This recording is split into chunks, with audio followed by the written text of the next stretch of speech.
everyone, welcome to Competitive Cracker. ഞാൻ കീർത്തന.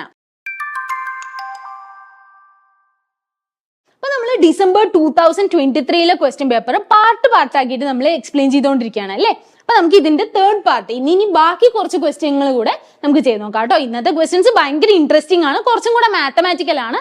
എന്നാൽ പോലും അതെന്താ ജസ്റ്റ് ഒന്ന് സ്റ്റാർട്ട് ചെയ്ത് കിട്ടിക്കഴിഞ്ഞാൽ നമുക്ക് ആ ക്വസ്റ്റ്യൻ ഒന്ന് ഇന്റർപ്രറ്റ് ചെയ്യാൻ പറ്റിക്കഴിഞ്ഞാൽ ആ ക്വസ്റ്റ്യനിൽ എന്താ പറയുന്നതെന്ന് ജസ്റ്റ് ഒന്ന് നമുക്ക് സ്റ്റാർട്ടിങ് കിട്ടിക്കഴിഞ്ഞാൽ ബാക്കി ഈസി ആയിട്ട് സോൾവ് ചെയ്യാൻ പറ്റുന്നതേ ഉള്ളൂ. അപ്പൊ നമുക്ക് എങ്ങനെ ഇതുപോലത്തെ ചോദ്യങ്ങൾ മുന്നോട്ടുള്ള എക്സാമുകളിൽ വരുമ്പോൾ എങ്ങനെ സോൾവ് ചെയ്യാൻ നമുക്ക് മനസ്സിലാവും അല്ലേ.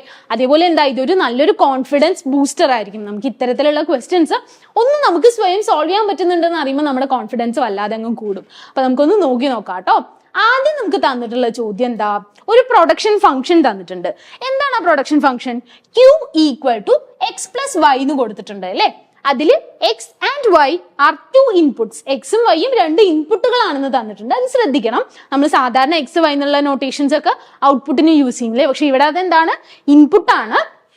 If the respective input prices are WX and WY, നമ്മുടെ എക്സിന്റെ പ്രൈസ് WX-ഉം വൈന്റെ പ്രൈസ് WY എന്നും നമ്മൾ നോട്ടേറ്റ് ചെയ്യുകയാണെങ്കിൽ അസ്യൂമിങ് WX 0, അതിൽ തന്നെ നമുക്ക് WX 0 ആണെങ്കിൽ നമ്മുടെ കോസ്റ്റ് ഫംഗ്ഷൻ എന്തായിരിക്കും എന്നാണ് ചോദ്യം.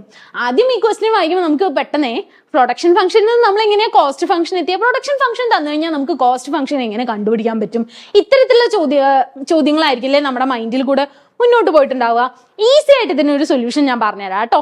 ഫസ്റ്റ് ഞാൻ പറയുന്ന സെന്റൻസിൽ നിന്ന് തന്നെ നിങ്ങൾക്ക് എന്ത് മനസ്സിലാവും, ബാക്കി നിങ്ങൾ ഇങ്ങനെ സോൾവ് ചെയ്തെടുക്കും. അപ്പൊ നമുക്ക് നോക്കാം. നമുക്ക് ഈ പ്രൊഡക്ഷൻ ഫംഗ്ഷൻ തന്നിട്ടുണ്ട് അല്ലെ. ഈ ഒരു കാര്യത്തിൽ നിന്ന് തന്നെ നമുക്ക് എന്ത് മനസ്സിലാവും, പെർഫെക്റ്റ് സബ്സ്റ്റിറ്റ്യൂട്ടുകളാണ്. അതായത് എക്സ് ആൻഡ് വൈ എന്നുള്ള രണ്ട് ഇൻപുട്ടുകളെ പറ്റിയിട്ടാണ് പറയുന്നത് അല്ലെ.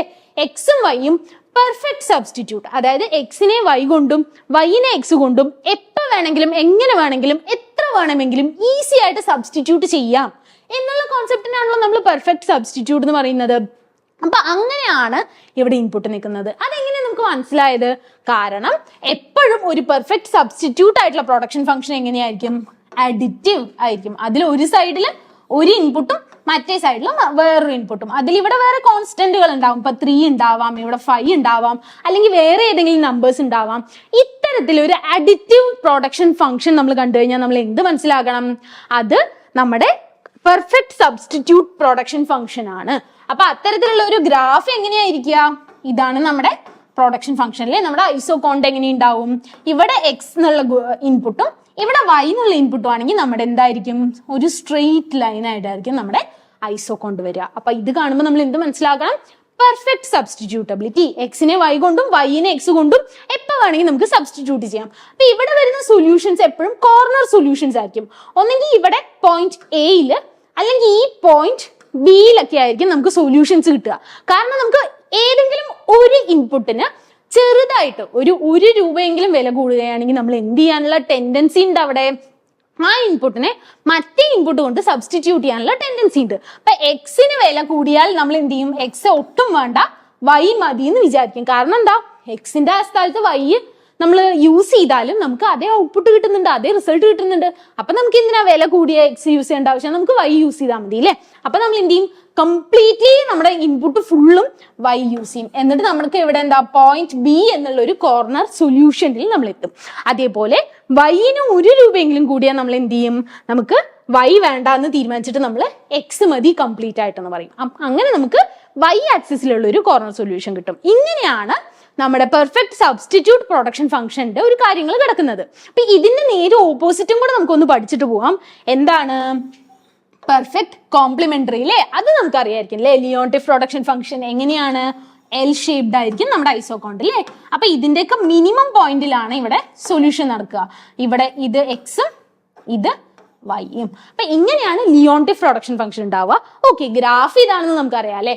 അപ്പൊ നമ്മുടെ ഇക്വേഷൻ എങ്ങനെയായിരിക്കും, ഇക്വേഷൻ വരുന്നത് ഇപ്പൊ Q equal to minimum of x comma y. ഇവിടെയും നേരത്തെ പറഞ്ഞ പോലെ കോൺസ്റ്റന്റുകൾ 3ഓ 5ഓ ഏതെങ്കിലും 2 കോൺസ്റ്റന്റുകളൊക്കെ ഉണ്ടാവാം. പക്ഷെ ഇങ്ങനെ ശ്രദ്ധിക്കേണ്ടത് ഇവിടെ കോമയാണ്. നമുക്ക് അവിടെ അഡീഷൻ സബ്ട്രാക്ഷൻ മൾട്ടിപ്ലിക്കേഷൻ ഒന്നുമില്ല, അവിടെ കോമയായിരിക്കും. പക്ഷെ ഇവിടെ എന്താ, മിനിമം പോയിന്റിലാണ് നമുക്ക് സൊല്യൂഷൻ കിട്ടുക. കാരണം എന്താ, നമ്മുടെ ഈ ഐസോകോണ്ടിന്റെ ഏറ്റവും മിനിമം പോയിന്റ് ആണ് അല്ലെ ഈ കാണുന്ന കുനിപ്പുകളൊക്കെ. അപ്പൊ ഈ മിനിമം പോയിന്റിലാണ് നമുക്ക് സൊല്യൂഷൻ ഉണ്ടാവുക. അതുകൊണ്ടാണ് മിനിമം എന്നുള്ള വേർഡ് എപ്പോ ഒരു പ്രൊഡക്ഷൻ ഫംഗ്ഷനിൽ കണ്ടാലും നമ്മൾ എന്ത് മനസ്സിലാക്കണം, അതൊരു ലിയോൺടിഫ് പ്രൊഡക്ഷൻ ഫംഗ്ഷൻ ആണെന്ന് മനസ്സിലാക്കണം. പക്ഷെ ഇവിടെ അതല്ല അല്ലെ, ഇവിടെ എന്താ നമ്മുടെ പെർഫെക്റ്റ് സബ്സ്റ്റിറ്റ്യൂട്ടബിലിറ്റി ആണ് കാണുന്നത്. അപ്പൊ അതിന്റെ ഒപ്പം നമ്മൾ എന്ത് പറഞ്ഞിട്ടുണ്ട്, WXന്റെ കോസ്റ്റ് 0 ആണെന്ന് പറഞ്ഞിട്ടുണ്ട് അല്ലെ. അതായത് WX എന്നുള്ള എക്സിന്റെ കോസ്റ്റ് 0 ആണെന്ന് പറഞ്ഞിട്ടുണ്ട്. അപ്പൊ നമ്മൾ എന്ത് ചെയ്യും, ഒരു കോസ്റ്റും ഇല്ല അല്ലെ, നമുക്ക് എക്സ് എന്നുള്ള യൂണിറ്റ് അല്ലെ എന്നുള്ള ഇൻപുട്ട് നമുക്ക് ഫ്രീ ആയിട്ട് കിട്ടുകയാണ്, ഒരു കോസ്റ്റും ഇല്ല. ലിയോൺടിഫ് പ്രൊഡക്ഷൻ ഫംഗ്ഷനും പെർഫെക്റ്റ് സബ്സ്റ്റിറ്റ്യൂട്ടിന്റെ പ്രൊഡക്ഷൻ ഫംഗ്ഷനും കണ്ടു അല്ലെ. ഇനി നമുക്ക് ഇവിടെ ഈ ചോദ്യത്തിൽ വേറെ എന്താ കൊടുത്തിട്ടുള്ളത്, നമ്മുടെ WXന്റെ price increases by 1.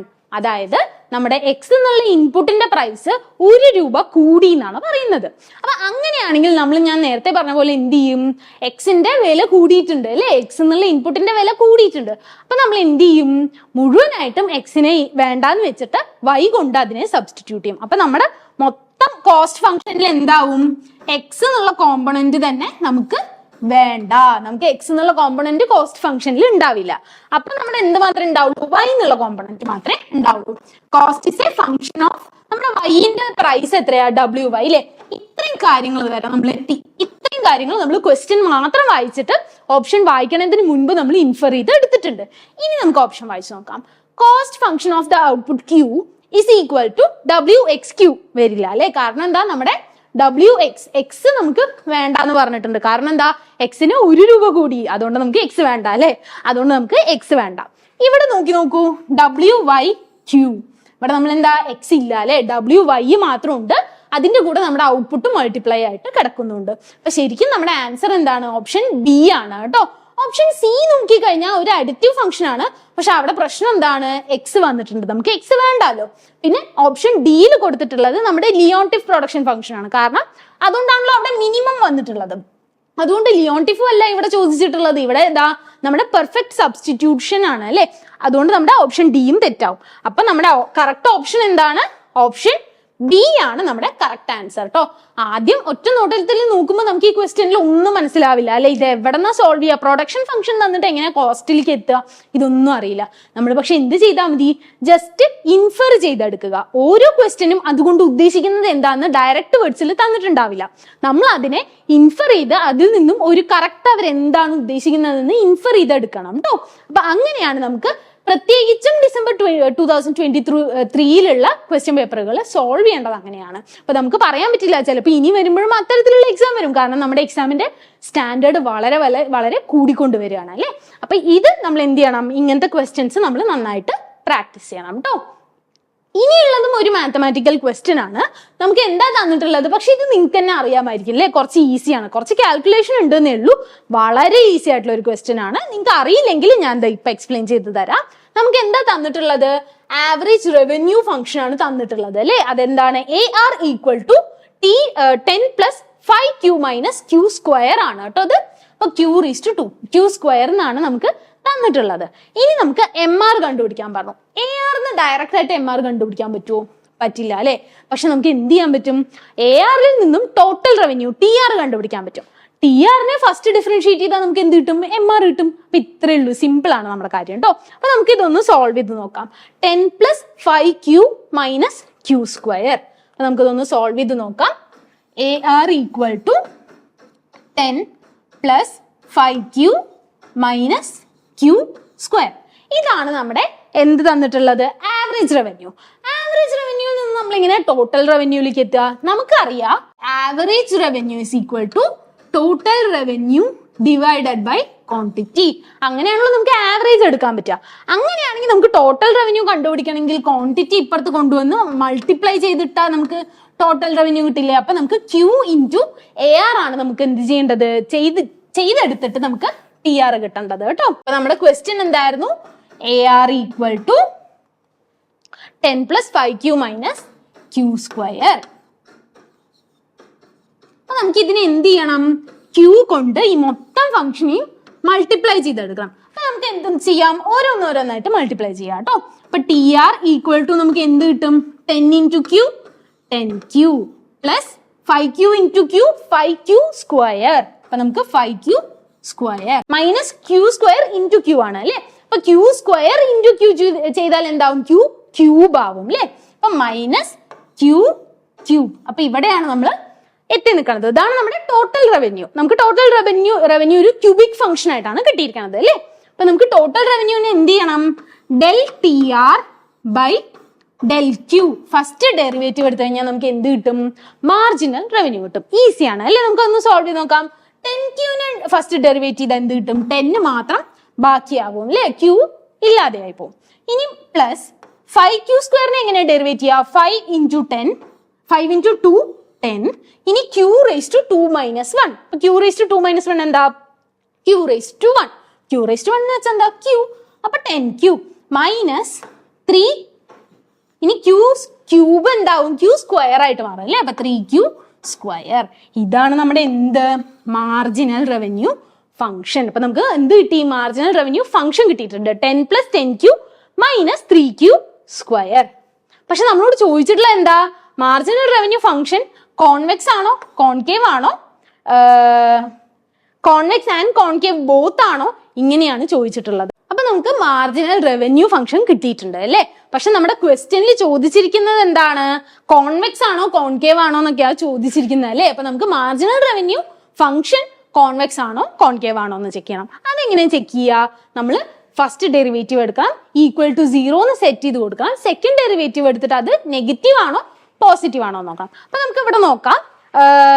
MR function, TR function, നമ്മുടെ MR ഫംഗ്ഷൻ തന്നിട്ടുണ്ട്. TRനെ ഫസ്റ്റ് ഡെറിവേറ്റ് ചെയ്തിട്ട് അപ്പൊ ഇതിനെ നമുക്ക് ഒന്നുകൂടി ഇനി എന്ത് ചെയ്യണം?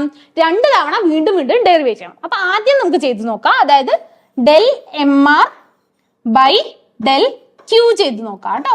അപ്പൊ 10 ക്യാൻസൽ ആവും. 10Qല് 10 മാത്രം ബാക്കി നിൽക്കും.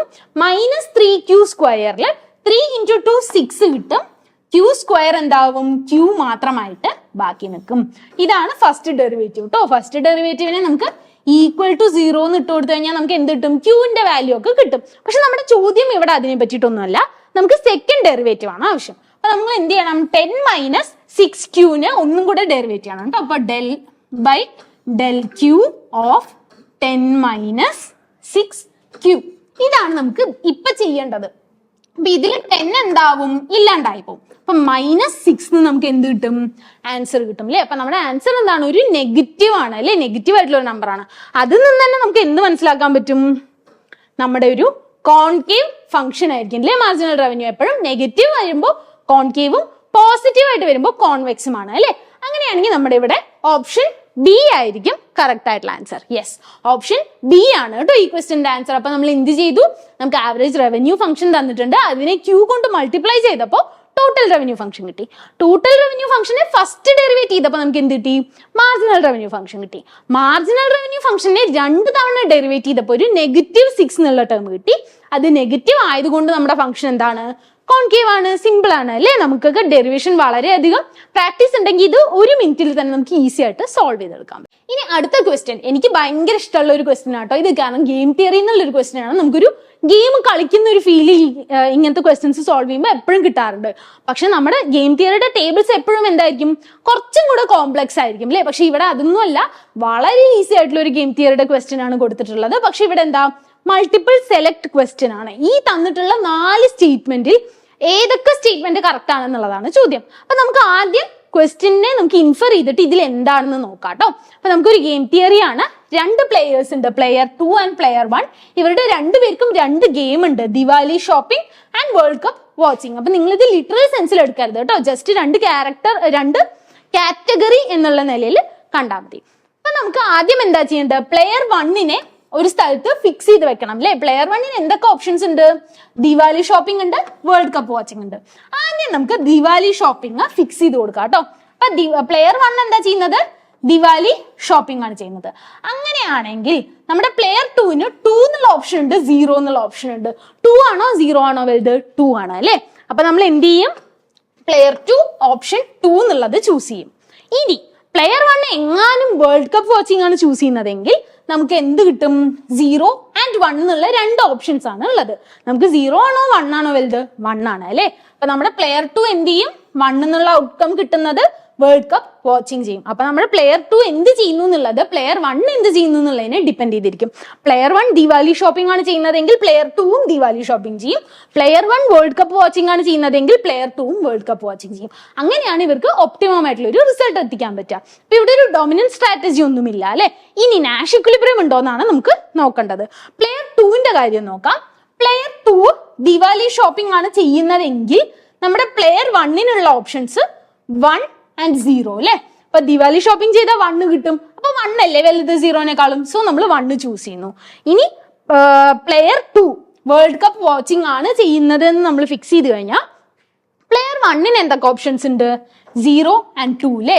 അപ്പൊ നമ്മൾ എന്ത് ചൂസ് ചെയ്യും? 0 ചൂസ് ചെയ്യില്ല, നമ്മൾ എന്ത് ചെയ്യും? 2 ചൂസ് ചെയ്യും. അപ്പൊ ഇവിടെ എന്താ 2 സർക്കിൾസ് വരുന്ന 2 നാഷ് ഇക്വിലിബ്രിയം ആണ് നമുക്ക് കിട്ടിയിട്ടുള്ളത്.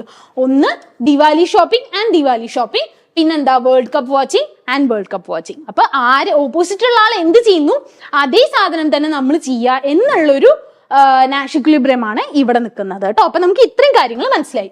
ഇനി നമുക്ക് സ്റ്റേറ്റ്മെന്റ്സ് വായിക്കാം. There is no Nash equilibrium for them. ആണോ? അല്ല അല്ലെ. നമുക്ക് രണ്ട് Nash equilibrium കിട്ടിയിട്ടുണ്ട്. അപ്പൊ ഫസ്റ്റ് സ്റ്റേറ്റ്മെന്റ് തെറ്റാണ്.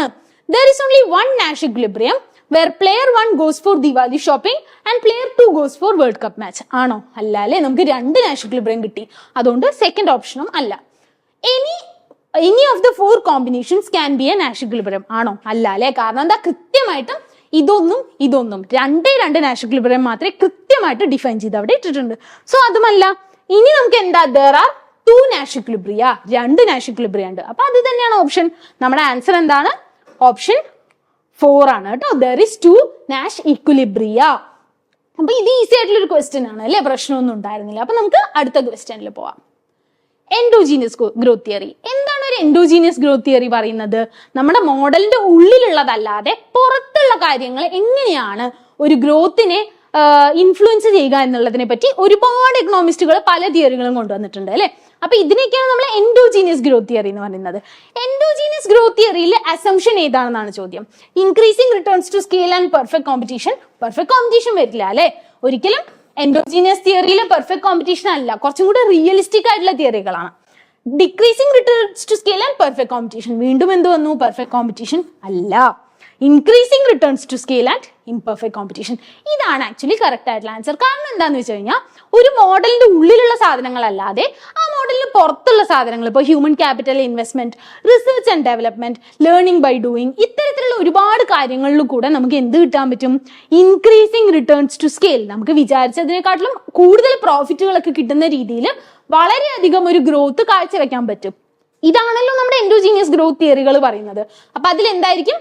Increasing returns to scale and imperfect competition, ഒരിക്കലും പെർഫെക്റ്റ് കോമ്പറ്റീഷൻ അല്ല കേട്ടോ. അപ്പൊ ഇവിടെ എന്താണ്? ഓപ്ഷൻ സി ആണ് കറക്റ്റ് ആൻസർ കേട്ടോ. ഇത് തിയറിറ്റിക്കൽ ക്വസ്റ്റ്യൻ ആയിരുന്നു, കുറച്ചും കൂടെ ഈസി ആയിട്ടുള്ള ഒരു ക്വസ്റ്റ്യൻ ആയിരുന്നു. ഇനി നമ്മുടെ solo residual is the difference between ഏത് രണ്ട് കാര്യങ്ങൾ തമ്മിലുള്ള ഡിഫറൻസ് ആണ് നമ്മുടെ സോളോ റെസിജ്വൽ എന്നാണ് ചോദിച്ചിരിക്കുന്നത്. നമ്മുടെ സോളോ മോഡൽ പഠിക്കുമ്പോൾ നമ്മൾ ഡീറ്റെയിൽഡ് ആയിട്ട് തന്നെ ആ ഇക്വേഷൻ പഠിക്കും അല്ലെ. സോളോ റെസിജ്വൽ എന്താണെന്നുള്ള ഇക്വേഷൻ പഠിക്കും. പക്ഷെ ഇവിടെ ഇക്വേഷൻ ഉണ്ടോ? ഇല്ല. ഇവിടെ നമുക്ക് എന്താ? തിയറിറ്റിക്കലി നമ്മൾ മനസ്സിലാക്കുന്ന അളവ് എത്രയാണെന്നുള്ളതാണ് ഇവിടെ ചെക്ക് ചെയ്യുന്നത്. നമ്മൾ എന്താണ് ആ ഇക്വേഷൻ കൊണ്ട് മനസ്സിലാക്കിയിട്ട് ഉള്ളത് എന്നാണ് ചോദ്യം. അപ്പൊ rate of growth of productivity and rate of growth of inputs ആണോ? അല്ല അല്ലെ. നമുക്ക് അടുത്ത ഓപ്ഷൻ വായിക്കാം. Rate of growth of output, ഇത് ഔട്ട്പുട്ട് ആണ്. And rate of growth of saving ആണോ? അല്ല അല്ലെ. Rate of growth of output and rate of growth of inputs, അതായത് growth rate of output minus growth rate of inputs, ഇതാണ് എന്ത്? നമ്മുടെ solo residual. എത്രയാണോ നമ്മുടെ ഔട്ട്പുട്ട് കൂടുന്നത് അതിൽ നിന്നും എത്രയാണോ നമ്മുടെ ഇൻപുട്ട് ഗ്രോ ചെയ്യുന്നത് അതിനെ മൈനസ് ചെയ്താൽ കിട്ടുന്നതാണ് സോളോ റെസിജ്വൽ. സോ നമ്മുടെ ആൻസർ എന്തായിരിക്കണം? ഓപ്ഷൻ സി ആയിരിക്കണം അല്ലെ. ഓപ്ഷൻ ഡിയിൽ എന്താ? Golden level of consumption. Golden ലെവലൊക്കെ ആരാ പറഞ്ഞത്? നമ്മുടെ ജുവാൻ റോബിൻസൺ ആണ് പറഞ്ഞത് അല്ലെ. അപ്പൊ അതും ഇതായിട്ട് ഒരു ബന്ധമില്ല. അപ്പൊ നമുക്ക് കറക്റ്റ് ആൻസർ ഓപ്ഷൻ സി ആണ്. ഔട്ട്പുട്ടിന്റെ ഗ്രോത്തും ഇൻപുട്ടിന്റെ ഗ്രോത്തും തമ്മിലുള്ള ഡിഫറൻസിനെ കാണിക്കുന്ന ഇക്വേഷൻ ആണ് നമ്മുടെ ഏത്? സോളോ റെസിജ്വൽ എന്ന് പറയുന്നത് കേട്ടോ. ഇനി ഇക്വേഷൻ എന്ന് പറഞ്ഞപ്പോ വളരെ ഭീകരമായിട്ടുള്ള ഒരു ഇക്വേഷൻ വന്നു അല്ലെ. നമ്മുടെ ജിനി കോഎഫിഷ്യന്റിന്റെ ഇക്വേഷൻ എന്താണെന്നാണ് ചോദ്യം വന്നിട്ടുള്ളത്. നമുക്ക് ജിനി കോഎഫിഷ്യന്റ് ഇക്വേഷൻ പഠിക്കാനുണ്ടോ? ഇല്ല അല്ലെ. നമ്മുടെ ലോറൻസ് കർവിനെ തന്നെ ഒന്ന് ന്യൂമറിറ്റിക്കൽ ആക്കാൻ നമ്മൾ ശ്രമിച്ചിട്ടുള്ള ഒരു ഇക്വേഷൻ ഫോർമാറ്റ് ആണ് ജിനി കോഎഫിഷ്യന്റ്. പക്ഷെ ജിനി കോഎഫിഷ്യന്റിന് എങ്ങനെയാ ഇക്വേഷൻ വരുന്നത്? നമ്മൾ ഏരിയ ഓഫ് ദ ട്രയാങ്കിൾ വെച്ചിട്ടൊക്കെ ചെയ്യാൻ പറ്റും അല്ലെ. പക്ഷെ അതല്ലാതെ ഇവിടെ കൊടുത്തിട്ടുള്ള ഓപ്ഷനിൽ ഏതെങ്കിലും നമ്മൾ ഇതുവരെ കണ്ടിട്ടുണ്ടാവുമോ? നമുക്ക് എക്കണോമിക്സിന്റെ എല്ലാ ടെക്സ്റ്റും അരിച്ചു പെറുക്കിയാലും ഈ ഇക്വേഷൻസ് കാണാൻ പറ്റില്ല. കാരണം എന്താണ്? ഇത് കിട്ടിയിട്ടുള്ളത് നമ്മുടെ വിക്കിപീഡിയ എന്നാണ് കേട്ടോ. അപ്പൊ നമ്മുടെ NTA വിക്കിപീഡിയ വരെ ക്വസ്റ്റ്യൻസ് ഇടാൻ തുടങ്ങിയിട്ടുണ്ട്. നമ്മൾ എന്താ ചെയ്യേണ്ടത്? ഇതൊക്കെ കുറച്ചും കൂടെ ഔട്ട്ലയർ ആയിട്ടുള്ള ക്വസ്റ്റ്യൻസ് ആണ്. ഇതൊന്നും നമുക്ക് എക്സ്പെക്ട് ചെയ്യാൻ പറ്റാത്തതാണ്. ഇത് കറക്റ്റ് ആക്കിയിട്ട് നമുക്ക് എക്സാം ക്രാക്ക് ചെയ്യാന്നുള്ള ഒരു ഇത് നമുക്ക് പറ്റില്ല. അത് നമുക്ക് നടക്കുന്ന കാര്യമല്ല. പക്ഷെ നമുക്ക് ഇനി ചെയ്യാൻ പറ്റുന്ന എന്താ കാര്യം വെച്ചാൽ ഇത്തരത്തിലുള്ള ഔട്ട്ലയർ ക്വസ്റ്റ്യൻസിനെ നമ്മൾ അനലൈസ് ചെയ്ത് പഠിച്ചിട്ട് പോകണം. ഇനി ഇവിടെ നിന്ന് ഫർദർ ആയിട്ട് എക്സ്റ്റെൻഡ് ചെയ്തിട്ട് ചോദ്യങ്ങൾ ചോദിക്കുമ്പോൾ നമുക്ക് അതിന് ആൻസർ ചെയ്യാൻ പറ്റണം. ഇങ്ങനെയാണല്ലോ നെറ്റ് എക്സാമിന്റെ ഒരു പാറ്റേൺ പോവുക. അപ്പൊ നമുക്ക് ഈ ക്വസ്റ്റ്യൻ പഠിക്കുക എന്നുള്ളത് വളരെ ഇമ്പോർട്ടന്റ് ആണ് കേട്ടോ. അപ്പൊ നമുക്ക് തന്നിരിക്കുന്ന ഓപ്ഷൻസ് എന്താ? 1 divided by n square of mu sigma I to n sigma j less than or equal to 1 and yi minus yj. ഇതാണ് option A. Option B, C, D ഒക്കെ കൊടുത്തിട്ടുണ്ട്. നമുക്ക് ഇതൊക്കെ വായിക്കുമ്പോൾ ഏകദേശം സിമിലർ ആണ് അല്ലെ. ഇവിടെ n+1 ഡിവൈഡഡ് ബൈ n, ഇവിടെയും n+1 divided by n. Then ഇവിടെ n സ്ക്വയർ മ്യൂ ആണ്, പക്ഷെ ഇവിടെ n മ്യൂ ആണ്. ദെൻ നമ്മൾ ഡിഫറൻസുകൾ മനസ്സിലാക്കണം കേട്ടോ. അപ്പോഴാണ് നമുക്ക് ഇക്വേഷൻ കുറച്ചും കൂടെ വായിക്കാൻ എളുപ്പമാവുക. ദെൻ ഇവിടെ എന്താ? ഇവിടെ j ഈക്വൽ ടു 1 ആണ്, ഇവിടെ j is less than or equal to 1 ആണ്. അപ്പൊ എല്ലാത്തിലും ഒരു കുഞ്ഞു ഡിഫറൻസുകളെ വരുത്തിയിട്ടുള്ളൂ അല്ലെ. അപ്പൊ ഇതിൽ ഏതായിരിക്കും ശരി ഉത്തരം നമുക്ക് നോക്കാം. സെക്കൻഡ് ഓപ്ഷൻ ആണ് ഇതിന്റെ കറക്റ്റ് ആൻസർ കേട്ടോ. അപ്പൊ നമ്മൾ എന്താ ചെയ്യേണ്ടത്? നമ്മൾ വേറെ ഓപ്ഷൻസിലൊന്നും ഫോക്കസ് ചെയ്യേണ്ട. ഈ ഇക്വേഷൻ നമ്മൾ എന്ത് ചെയ്യണം? കാണാപ്പാഠം പഠിക്കുക വഴിയുള്ളൂ. എന്താ? 2 divided by n square mu sigma I to n i minus n+1 by n. ഈ ഇക്വേഷൻ നിങ്ങൾ 2-3 തവണ വായിക്കുക. കാണാപ്പാഠം അങ്ങനെ പഠിച്ചു വെക്കണം എന്നല്ല. പക്ഷെ നമുക്ക് എന്ത് ചെയ്യണം? ഈ ഇക്വേഷൻ നാളെ ഒരു ക്വസ്റ്റ്യൻ പേപ്പറിൽ കാണുമ്പോൾ നമുക്ക് തിരിച്ചറിയാൻ പറ്റണം. ഓക്കെ. അപ്പൊ ഇതിന്ന് എക്സ്റ്റെൻഡ് ആയിട്ടുള്ള ക്വസ്റ്റ്യൻസ് നമുക്ക് എപ്പോഴും എക്സ്പെക്ട് ചെയ്യാൻ പറ്റും. സോ ഈ ഇക്വേഷനായിട്ട് നമ്മൾ എന്ത് ചെയ്യണം? ഫെമിലിയർ ആവണം. അതേപോലെ തന്നെ നമുക്ക് ചെയ്യാൻ പറ്റുന്ന ഒരു കാര്യം, നമ്മുടെ ഈ ജിനി കോഎഫിഷ്യന്റിന്റെ വിക്കിപീഡിയ പേജിൽ തന്നെ വേറൊരു ഇക്വേഷൻ കൊടുത്തിട്ടുണ്ട്. ഇതാണ് ആ കാണുന്ന ഇക്വേഷൻ കേട്ടോ. അപ്പൊ നിങ്ങൾ എന്ത് ചെയ്യുക? ഇതൊന്ന് വായിച്ച് മനസ്സിലാക്കാൻ നോക്കുക. ഇവിടെ എന്താ കൊടുത്തിട്ടുള്ളത്? എക്സൈയുടെയും എക്സ്ജിയുടെയും ഗ്യാപ്പ് ആണ് അല്ലെ. എന്താ? Income gap. നമ്മുടെ ലോറൻസ് കർവ് അതാണല്ലോ കണ്ടുപിടിക്കുന്നത്. ഇൻകം ഇനീക്വാലിറ്റി എത്രത്തോളം ഉണ്ട് എന്നാണല്ലോ കണ്ടുപിടിക്കുന്നത്. അപ്പൊ രണ്ട് ഇൻകം തമ്മിലുള്ള ഗ്യാപ്പ് എത്രയാണെന്നുള്ളതിന്റെ സിഗ്മ ആണ് ഇവിടെ കൊടുത്തിട്ടുള്ളത്. I എന്നുള്ളത് ഒരു കൺട്രി, J എന്നുള്ള ഒരു കൺട്രി, രണ്ട് സെപ്പറേറ്റ് കൺട്രികൾ. ഇവരുടെ total 2 into sigma of I equal to 1 to n, j equal to 1 to n into xj. ഇങ്ങനെ പോയിട്ടുണ്ട്. നിങ്ങൾ അറ്റ്ലീസ്റ്റ് എന്ത് ചെയ്യണം? ഈ ഒരു ഇക്വേഷൻ എങ്കിലും പഠിച്ചു വെക്കുക കേട്ടോ. ഓക്കെ. ഇതില് എക്സ് ബാർ എന്ന് പറയുന്നത്, ഓക്കെ, എക്സ് ബാർ എന്ന് പറയുന്നത് യെസ് ഇവിടെയാണ് എക്സ് ബാർ ഉള്ളത് കേട്ടോ. എക്സ് ബാർ എന്താണ്? Average income or wealth. നമുക്കറിയാലേ ഏതൊരു കാര്യത്തിനും ബാർ ഇട്ട് കഴിഞ്ഞാൽ അതിന്റെ അർത്ഥം എന്താണ്? ആവറേജ് ആണ് അല്ലെ. n എന്ന് പറയുന്നത് ടോട്ടൽ നമ്പർ ഓഫ് ഒബ്സർവേഷൻസ് ആണ്. xi and xj are the value of an individual's income or wealth. അപ്പൊ നമ്മൾ എന്ത് ചെയ്യണം? ഈ ഇക്വേഷൻ ആയിട്ടൊന്ന് ഫെമിലിയർ ആവുക കേട്ടോ. നമുക്ക് എക്സ്പെക്ട് ചെയ്യേണ്ട ആവശ്യമില്ല, പക്ഷെ എന്നാലും നമുക്ക് സാധ്യതയുണ്ട് അല്ലെ. എപ്പോഴും ഒരേ ഭാഗത്ത് നിന്ന് തന്നെ ചോദ്യം ചോദിച്ചു വരലാണല്ലോ നമ്മുടെ നെറ്റ് എക്സാമിൽ നടക്കാറ്. സോ യെസ്, ഇനിയുള്ള ക്വസ്റ്റ്യൻ, ഈ ക്വസ്റ്റ്യൻ നമുക്ക് എന്ത് ചെയ്യണം? ഒന്ന് ഇൻഫർ ചെയ്ത് ഇതിന്ന് എവിടെ നിന്നാണ് ആൻസർ കണ്ടുപിടിക്കുക എന്നുള്ള ഒരു ഡയറക്റ്റ് ആയിട്ടുള്ള ഒരു ഇക്വേഷൻ ഒന്നുമില്ല. പക്ഷെ നമുക്ക് ഇത് എങ്ങനെ ആൻസർ ഇതിൽ നിന്ന് നമുക്ക് ചുരുക്കി ഡിഡക്ട് ചെയ്തെടുക്കാൻ പറ്റുമെന്ന് ഞാൻ പറഞ്ഞുതരാം കേട്ടോ. നമുക്ക് റവന്യൂ ഡെഫിസിറ്റ് 3% തന്നിട്ടുണ്ട്. Primary deficit 2%. So revenue deficit 3, primary deficit 2, physical deficit എത്രയാ? 7% തന്നിട്ടുണ്ട്. അപ്പൊ ഇത്രയും ഡാറ്റയാണ് നമുക്ക് തന്നിട്ടുള്ളത്. The capital expenditure to GDP ratio, ഇതാണ് നമ്മളോട് എന്ത് ചെയ്തിരിക്കുന്നത്? ചോദിച്ചിരിക്കുന്ന ചോദ്യം. Capital expenditure to GDP ratio, നമ്മൾ ഇങ്ങനെ ഒരു ഇക്വേഷൻ ഇതുവരെ പഠിച്ചിട്ടില്ല അല്ലെ. അപ്പൊ നമുക്ക് നോക്കാം. ഒരു ഇക്കോണമിയിലെ capital expenditure to GDP ratio എന്തായിരിക്കും? നമ്മുടെ റവന്യൂ ഡെഫിസിറ്റ് എന്താ പറയുന്നത്? Revenue receipts minus revenue expenditure അല്ലേ. അപ്പൊ റവന്യൂ റെസീപ്റ്റ്സും റവന്യൂ എക്സ്പെൻഡിച്ചറും തമ്മിലുള്ള ഒരു ഡിഫറൻസ് ആണ് റവന്യൂ ഡെഫിസിറ്റ്. അപ്പൊ അത് 3% തന്നിട്ടുണ്ട്. റവന്യൂ ഐറ്റംസും ക്യാപിറ്റൽ ഐറ്റംസും നമുക്ക് അറിയാം അല്ലെ. റവന്യൂ ഐറ്റംസ് എന്ന് വെച്ചാൽ എന്താ? റെക്കറിംഗ് ആയിട്ട് വരുന്ന ഐറ്റംസ് ആയിരിക്കും. റവന്യൂ ഐറ്റംസ് അല്ലാത്ത ഐറ്റംസ് എന്താ? ക്യാപിറ്റൽ ഐറ്റംസ് അല്ലെ. നമ്മുടെ ബജറ്റിൽ ആകെ റവന്യൂ ഉണ്ട്, ക്യാപിറ്റൽ ഉണ്ട്. റവന്യൂ എന്ന് വെച്ചാൽ എന്താ? സാലറി അല്ലെങ്കിൽ ഇങ്ങനെ ഇൻട്രസ്റ്റ് പേയ്മെന്റ്സ്, ഇങ്ങനെ റെക്കറിംഗ് ആയിട്ട് എപ്പോഴും നടക്കുന്ന ചില്ലറ ചെലവുകളൊക്കെയാണ് നമ്മൾ റവന്യൂ ഐറ്റംസ്. പക്ഷെ ക്യാപിറ്റൽ ഐറ്റംസ് അങ്ങനെയല്ല.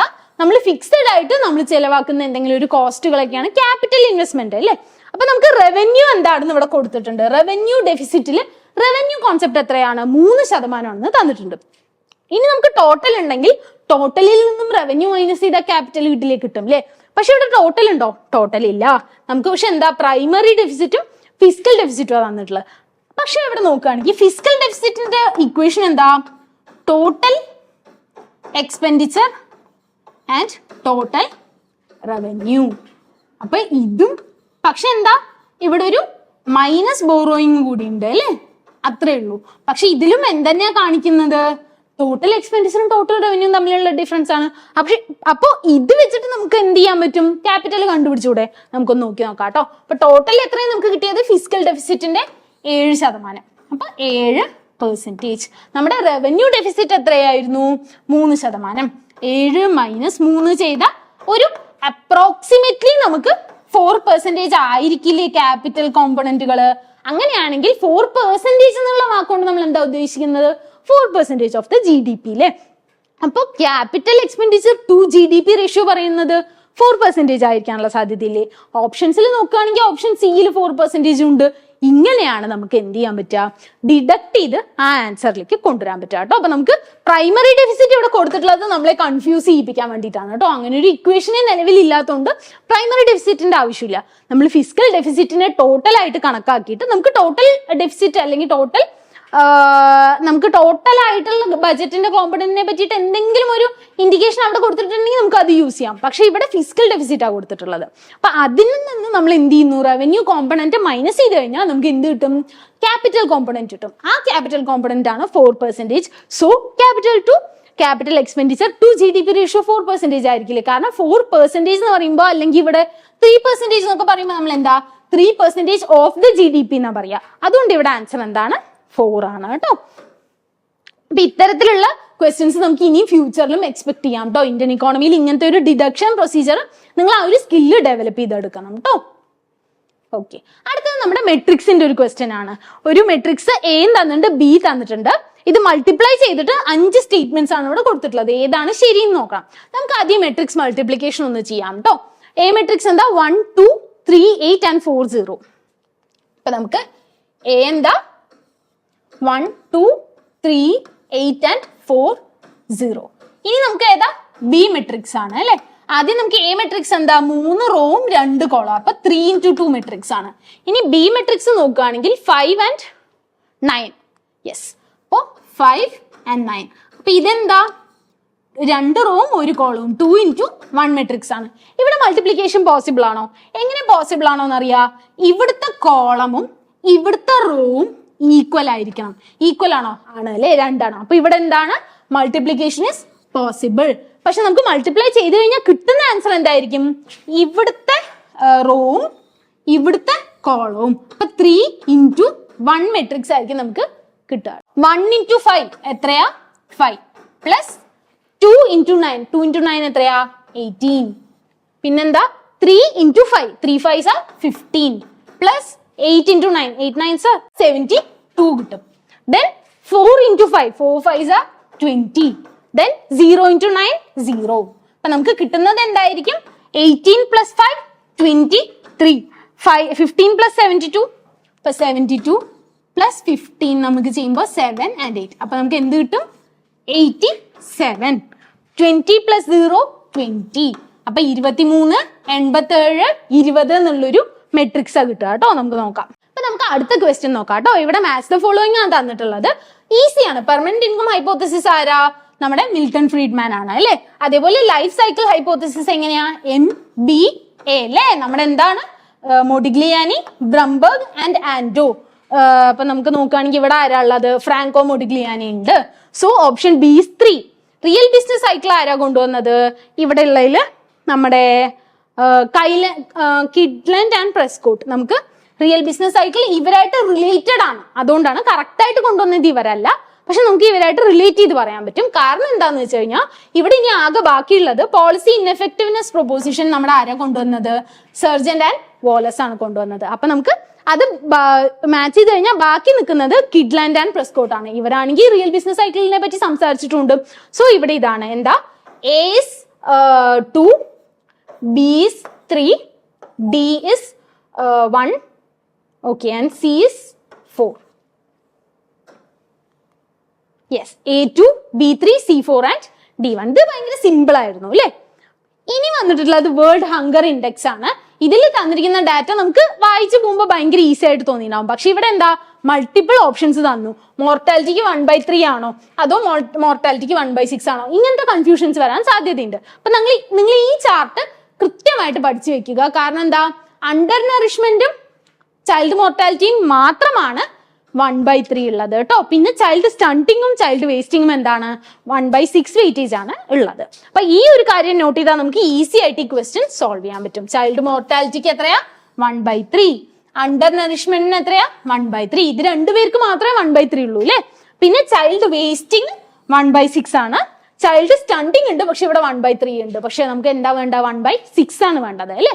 അപ്പൊ ഇങ്ങനെയാണ് വേൾഡ് ഹങ്കർ ഇൻഡെക്സിന്റെ വെയിറ്റേജ് ഉള്ളത്. ഇവിടെ option A, B and C ആണ് കറക്റ്റ് ഓപ്ഷൻ. അപ്പൊ നിങ്ങൾ ഈ നിർബന്ധമായിട്ടും ഈ ഒരു ചാർട്ട് പഠിച്ചു വെക്കുക. വേൾഡ് ഹങ്കർ ഇൻഡെക്സിൽ 9.9 താഴെ വന്നാൽ വളരെ ലോ ആണെന്നും, 10 to 19 moderate, 20 to 34 serious and 35 above alarming, 50-നെക്കാട്ടിലും കൂടിയാൽ സീരിയസ്ലി അലാമിംഗ് ആണ്. അപ്പൊ ഈ ഒരു സ്കെയിലും കൂടെ ഓർത്ത് വെക്കുക. ഓരോ ക്വസ്റ്റ്യന്റെയും ഒരു സ്റ്റെപ്പ് കുറച്ചും കൂടെ എക്സ്റ്റെൻഡ് ആയിട്ട് നമ്മൾ തിയറി പഠിച്ചു വെക്കുക കേട്ടോ. അപ്പൊ ഇത്രയാണ് ഇന്ന് പറയാനുള്ളത്.